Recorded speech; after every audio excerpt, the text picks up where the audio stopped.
Good morning বন্ধুরা, নতুন আরেকটি ভিডিওর সঙ্গে আমার চ্যানেলে তোমাদের সবাইকে ওয়েলকাম আর অনেক অনেক অনেক ভালোবাসা। তো তোমরা সবাই কেমন আছো? আশা করি সবাই ভালো আছো, আমিও খুব ভালো আছি। তো এখন বাজে সকাল 11:30। তো আজকের ব্লগটা 11:30 থেকে শুরু করলাম। ঘুম থেকে উঠেছি 11টার সময়, ফ্রেশ হয়ে তারপর তোমাদের সঙ্গে ব্লগটা শুরু করছি। তো তোমাদের দাদাভাই এই যে প্রথমেই নিয়ে এসেছে বড়া পাও নিয়ে এসেছে, এখানকার ফেমাস খাবার। এটা দিয়েই সকালবেলার ব্রেকফাস্টটা করে দিচ্ছি, যদিও এখন 11:30 বাজে। তো এটা খাওয়ার পরে তোমাদের দাদাভাই বাজারে যাবে, বাজার থেকে আসলে তারপরে রান্না করব। তো আমার এখানের বড়া পাওটা অতটা ভালো লাগে না। তো আমাদের ওখানে খেয়েছিলাম মানে কাঁচরাপাড়া থেকে, ওটা বেশ ভালো লেগেছিল। বাট এখানে আমার অতটা ভালো লাগে না, বাট এখানে এটাই মেনলি বড়া পাও। তো যাই হোক, এখন হচ্ছে আমরা বড়া পাওটা খেয়ে নেব। এই যে তোমাদের দাদাভাই ফ্রেশ হয়ে চলে এসেছে, ও এসে জাস্ট বড়া পাওটা নিয়ে এসে তারপরে এই যে বসেছে। তো এখন আবার খাওয়া দাওয়া করে তারপরে চলে যাবে বাজারে।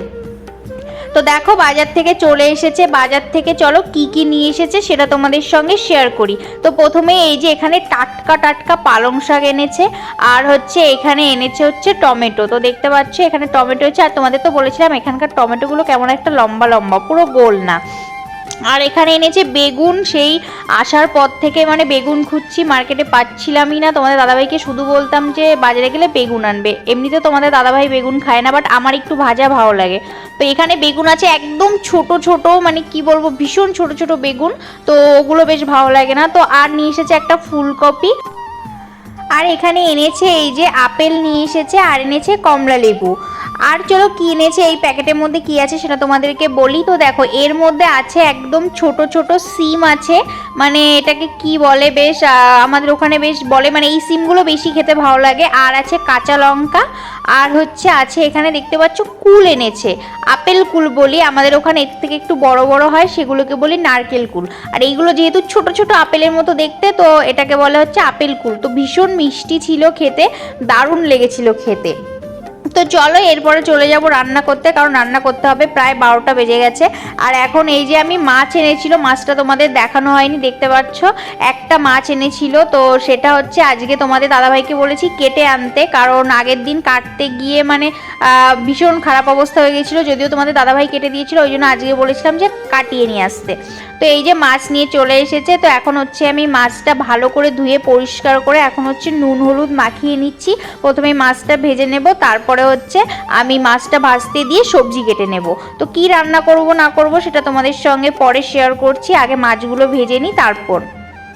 আর এই যে এখানে আমি মাছগুলো ভেজে নিচ্ছি, প্রায় ভাজা হয়ে গেছে।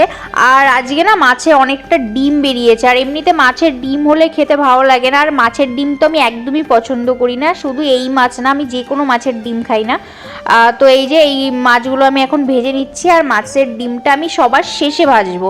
তো এখানে দেখতে পাচ্ছ এই যে মাছের ডিম, তো এটা আমি এখন নুন দিয়ে একটু হলুদ দিয়ে ভেজে নেব। তোমাদের দাদাভাই খাবে, কারণ আমি এটা খাই না। তরকারি তো আমি দেবো না, এটা তোমাদের দাদাভাই জাস্ট ভেজে দেবো, সেটাই খাবে।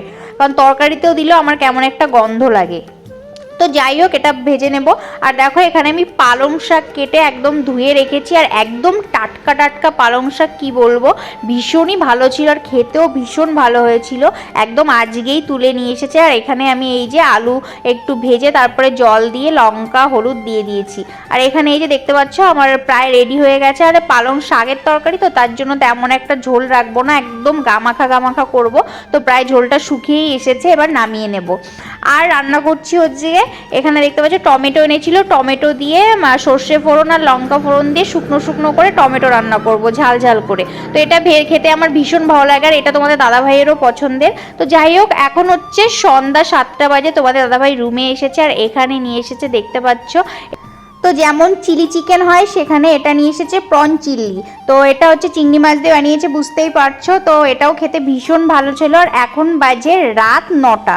তো আমি এখন রান্না শুরু করে দিয়েছি। তো আজকে বানাবো, তোমাদের তো আগের দিনের ভিডিওতে বলেছিলাম যে আজকে আর ফ্রাইড রাইস বানাবো না, পরের দিন বানাবো। তোমাদের দাদাভাই আগের দিন সব কিছু নিয়ে এসেছিলো, তো আজকে আগের দিন মাটন দিয়ে বানাইনি, তো আজকে আবার চিকেন নিয়ে এসেছে, তো ভাবলাম আজকে চিকেন দিয়ে বানাই। তো যাই হোক এখানে আমার চিকেনটা রেডি হয়ে গেছে, আর ওইদিকে আমি ভাত করতেও বসিয়ে দিয়েছি।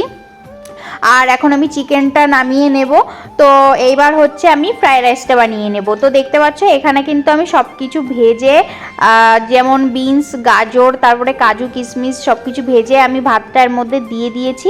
এখন হচ্ছে হালকা ঘি দিয়ে একটু একটু নাড়াচাড়া করে নেব, মানে সামান্য আছে অল্প টাইম ভেজে নেব, তারপরে নামিয়ে নেব। আর দেখতে পাচ্ছ কতটা ঝুরঝুরে হয়েছে, একদম লেগে যায়নি, ভীষণ সুন্দর হয়েছিল খেতেও। তো আজকে তোমাদের দাদাভাইকে ফার্স্ট টাইম বানিয়ে খাওয়াবো, বিয়ের পরে এখনও বানিয়ে খাওয়াইনি। বাড়িতে অনেকবার বানিয়েছি, তখন তোমাদের দাদাভাই ছিল না, তোমাদের দাদাভাই এখানেই ছিল। তো যাই হোক আমার মোটামুটি হয়ে গেছে। তো দেখতে পাচ্ছ তৈরি হয়ে গেছে আমার একদম। তো এটা হচ্ছে ফ্রাইড রাইস আর হচ্ছে চিকেন কষা। তো গরম গরম চিকেন কষার ফ্রাইড রাইস, পুরো হালকা শীত পড়েছে এখানে, পুরো জমে যাবে খেতে। তো আর এইদিকে দেখতে পাচ্ছ চিকেনটাও আমি একদমই ঝোল করিনি, একদম কষা কষা রান্না করেছি, যেহেতু একবারই খাবো, রাত্রের ডিনারটা শুধু করব তার জন্য। আর এদিকে আমি পেঁয়াজ আর শসা কেটে নিয়েছি স্যালাড। তো এখন প্রায় 10টা বাজে আর এখন ডিনারটা করে নেবো। আর এই যে এখন তোমাদের দাদাভাইকে দিয়ে দিচ্ছি, দেখতে পাচ্ছ। আর এদিকে আমিও নিয়ে নেব। আগে তোমাদের দাদাভাই টেস্ট করে বলুক যে কেমন হয়েছে, যেহেতু তোমাদের দাদাভাইয়ের জন্যই বানানো। তো আগে খেয়ে বলুক কেমন হয়েছে, তারপরে আমি খাবো।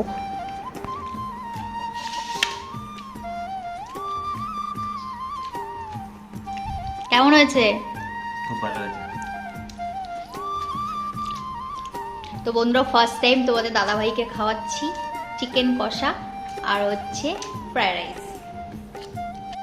আর এই যে এখন হচ্ছে আমি খেয়ে নেবো, তোমাদের দাদাভাই খাচ্ছে আর এদিকে আমি খেয়ে নেবো। তো যাই হোক ভিডিওটা কেমন লাগলো অবশ্যই কমেন্ট করে জানিও। দেখা হচ্ছে আরেকটি ভিডিওর সঙ্গে।